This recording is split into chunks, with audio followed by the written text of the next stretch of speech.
नमस्कार। उच्च माध्यमिक आदर्श विद्या मंदिर मालवीय नगर, कक्षा 12, विषय व्यवसायिक अध्ययन, अध्याय 4 अभिप्रेरणा। हम बात कर रहे थे अभिप्रेरणा की कि भाई किसी भी संगठन में जो कर्मचारी काम करते हैं तो उनका मोटिवेशन करना आवश्यक है, जिससे वो संगठन अपने लक्ष्य प्राप्त कर सके। तो अब कर्मचारियों को मोटिवेशन करने की तकनीक क्या है? तो यहाँ हम आज अभिप्रेरणा की तकनीक, हमारा जो प्रकरण है वो है अभिप्रेरणा की तकनीक। कर्मचारियों को प्रेरणा करने के लिए दो प्रकार की तकनीक होती है। एक होती है वित्तीय तकनीक और एक होती है अवित्तीय तकनीक। तो हम पहले बात करेंगे वित्तीय तकनीक की। वित्तीय तकनीक का सीधा संबंध धन या मुद्रा से होता है। वित्तीय तकनीक का सीधा संबंध धन या मुद्रा से होता है। तो देखिए, महत्व के बाद में वित्तीय तकनीक का संबंध धन या मुद्रा से, और ये सर्वविदित तथ्य है कि वित्त की प्रत्येक व्यक्ति को आवश्यकता होती है। इस पैसे में हमारी आवश्यकताओं की पूर्ति के साथ साथ हमारी सामाजिक आवश्यकताएं और हमारी विलासिता की आवश्यकताएं मुद्रा के द्वारा ही पूर्ति हो सकती है। जैसे जैसे व्यक्ति समाज में बढ़ता जाता है, सामाजिक उसके रिलेशनशिप बढ़ती जाती है, ऐसे ऐसे ही उसको सामाजिक आवश्यकताओं के लिए भी पैसा चाहिए। और जैसे जैसे सामाजिक आवश्यकताओं की पूर्ति होती जाती है, जैसे जैसे विलासिता की आवश्यकताएं बढ़ती जाती है और वो आवश्यकताएं मुद्रा से पूरी होती है। तो देखिए, कर्मचारी जैसे जैसे हमारे यहाँ काम करते हैं, ऐसे ऐसे ही उनकी आवश्यकताएं बढ़ती है और वो आवश्यकताएं मुद्रा से पूरी हो सकती है। तो देखिए क्या क्या वित्तीय तकनीक है। उच्च वेतन। अब जो लोग उच्च पदों पर काम करते हैं उनको रोकने के लिए, यदि वो अच्छा काम करते हैं तो आप उच्च वेतन बढ़ाते जाइए, वो आपके पास टिके रहेंगे। वेतन वृद्धि।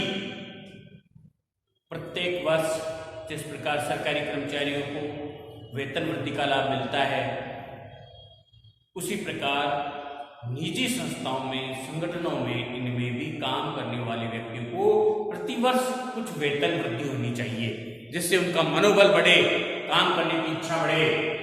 अच्छा काम करते हैं। हमारे संस्कृति के हिसाब से दीपावली पर बहुत सारे संगठन, हमारी सरकारें बोनस देती है। ऐसे ही निजी संगठन भी हमारे यहाँ काम करने वाले व्यक्तियों को कोई दीपावली पर बोनस देता है, कोई होली पर बोनस देता है, ताकि संगठन के प्रति उनका आकर्षण रहे, काम करने के लिए वो प्रेरित होते रहे। ये मेरा संगठन है, मैं इसमें काम करूंगा, अच्छा काम करूंगा।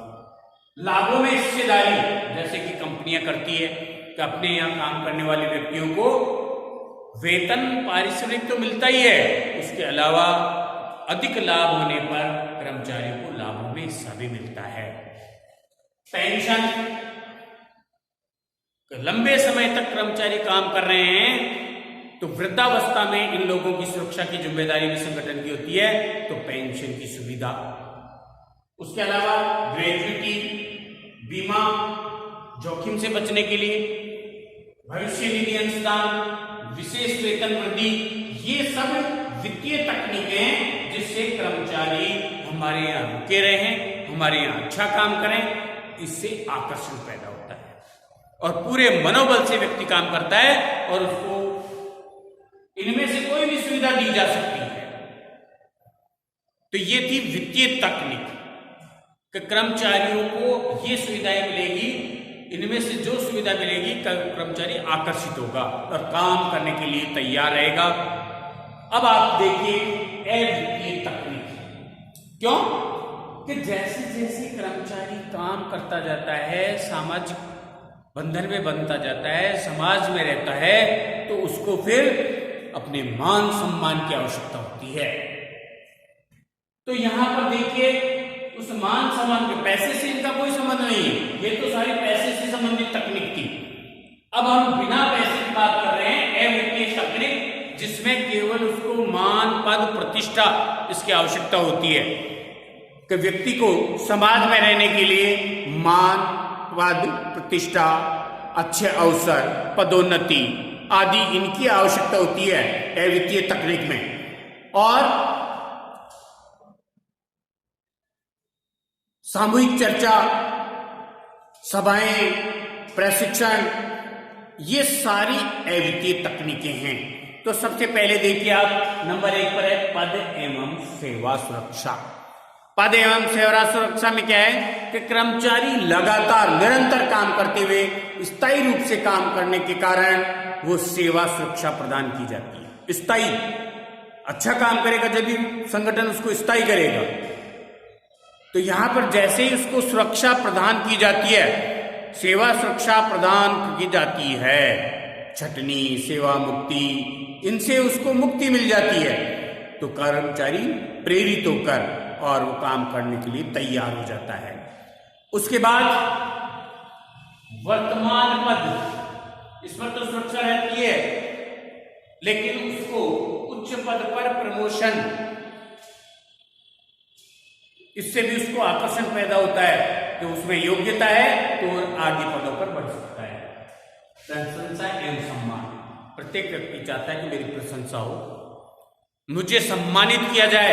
तो जो अच्छे काम करने वाले हैं, व्यक्तिगत रूप से उनको सामूहिक रूप से धन्यवाद देना, उनकी बड़ाई करना, विशेष अवसरों पर उनको प्रमाण पत्र देना सम्मान के लिए, या कोई उपहार देना, तो ये होता है प्रशंसा एवं सम्मान, जिससे अन्य कर्मचारियों को भी ये होता है कि हम भी अच्छा काम करेंगे, तो इस प्रकार हमारे को भी जो मालिक है, जो संगठन के उच्च पदों पर अधिकारी बैठे हैं, वो हमारा सम्मान करेंगे, हमारा मान बढ़ेगा। प्रबंध में सहभागिता, अच्छे काम करने वाले व्यक्तियों को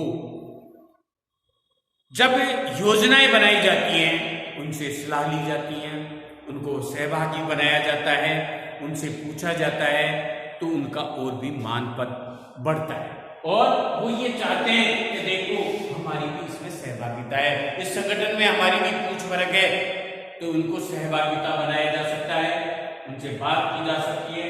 प्रभावी नेतृत्व एवं पर्यवेक्षण, प्रभावी नेतृत्व एवं पर्यवेक्षण, तो देखिए अच्छा नेतृत्व संस्था में मानव के प्रति सम्मानजनक दृष्टिकोण, उनकी समस्याओं के समाधान में रुचि, निरीक्षण कार्य में उनका सद्व्यवहार करता है, श्रम संबंधों में मधुरता आती है। अच्छा नेतृत्व कर्मचारियों में कार्य के प्रति रुचि जागृत करता है।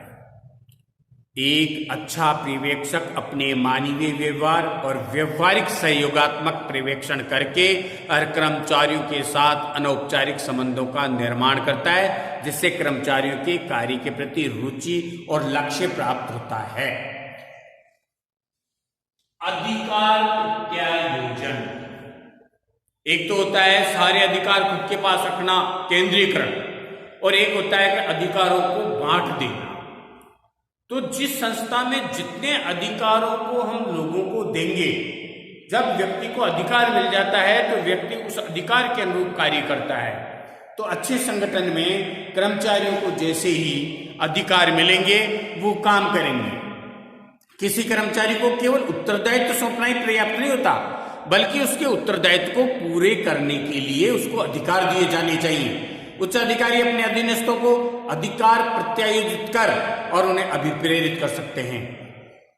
कार्य विस्तार एवं कार्य परिवर्तन, कर्मचारियों को अभिप्रेरित करने के लिए कार्य का विस्तार, कार्य परिवर्तन एक उपयोगी उपाय है। इसमें एक व्यक्ति को एक कार्य सौंपने के बजाय समूह को कई कार्य सौंप दिए जाते हैं, जिससे कर्मचारी कार्य संपादन के दौरान सामाजिक संबंधों की स्थापना भी कर सकते हैं और कार्य परिवर्तन में कर्मचारियों का एक निश्चित समयांतराल भी कार्य परिवर्तित कर दिए जाते हैं, जिससे उनके कार्य के प्रति रुचि और जो निराशता आ जाती है, निरस्ता आ जाती है, उसमें परिवर्तन। तो कर्मचारियों को अनुभव और मनोवैज्ञानिक विकास में बढ़ोतरी होती है। जिस प्रकार बैंक में होता है एक व्यक्ति अवकाश पर, तो ऐसा नहीं है कि उसका काम नहीं होगा। क्यों? कि कर्मचारी नहीं है तो उसका कार्य दूसरा व्यक्ति करेगा। तो इस प्रकार कर्मचारियों को प्रत्येक तरह का काम सिखाया जाता है जिससे उनमें नीरसता नहीं है और जिज्ञासा होती है उनमें काम करने के लिए, आगे बढ़ने के लिए। फिर है समूह चर्चा। समूह चर्चा, कई बार कितने ही ऐसे कार्य होते हैं जिनमें समूह चर्चा करने से नए नए लोगों के विचार निकल के आते हैं। तो कितनी बार ऐसे नए विचार आने से संगठन को फायदा होता है। जैसे समूह चर्चा के तहत कर्मचारियों से एक विशेष वर्ग या समूह के साथ सामयिक विषय पर विचार मंथन किया जाता है। इससे कर्मचारियों को अपने विचार रखने का अवसर मिलता है और व्यक्तियों के विचारों को, महत्व को, इनको मौका मिलता है, जिससे संगठन में कर्मचारियों के आत्मविश्वास, मनोबल और ज्ञानोपार्जन में वृद्धि होती है। विकास के अवसर, कर्मचारियों की योग्यता और कौशल विकास हेतु पर्याप्त अवसर प्रदान करके अभिप्रेरित किया जा सकता है। इससे संस्था द्वारा कर्मचारियों के शिक्षण प्रशिक्षण की भी व्यवस्था की जाती है। प्रतिस्पर्धा, संस्था के बहुत से कर्मचारी योग्य और दक्ष होने के बावजूद भी पूर्ण मनोयोग से काम नहीं करते। ऐसे कर्मचारियों को अभिप्रेरित किया जाना चाहिए और प्रतिस्पर्धा का आयोजन किया जाना चाहिए, जिससे संस्था के पूर्व रिकॉर्ड को तोड़कर नया रिकॉर्ड बनाया जा सके। प्रतियोगिता में विजय श्री का वर्णन करना चाहते हैं तो ऐसे कर्मचारियों को आगे बढ़ने में और वो उनको गर्वित महसूस होगा। स्वस्थ वातावरण, कार्यस्थल पर स्वस्थ वातावरण रहने के कारण संतुष्टि प्रदान होती है। नहीं तो इसमें क्या होता है कि जो अच्छे कर्मचारी होते हैं, काम करने वाले कर्मचारी होते हैं और जो नहीं काम करने वाले होते हैं, यदि नहीं काम करने वाले केवल चापलूस कर्मचारियों को आप अपने पास नजदीक रखेंगे तो जो अच्छा काम करने वाले कर्मचारी हैं उनके मन में ये विश्वास होगा कि यहाँ काम की पूजा नहीं होती, यहाँ चापलूस लोगों की पूजा होती है। इसलिए चापलूस लोगों को आगे नहीं बढ़ाया जाए,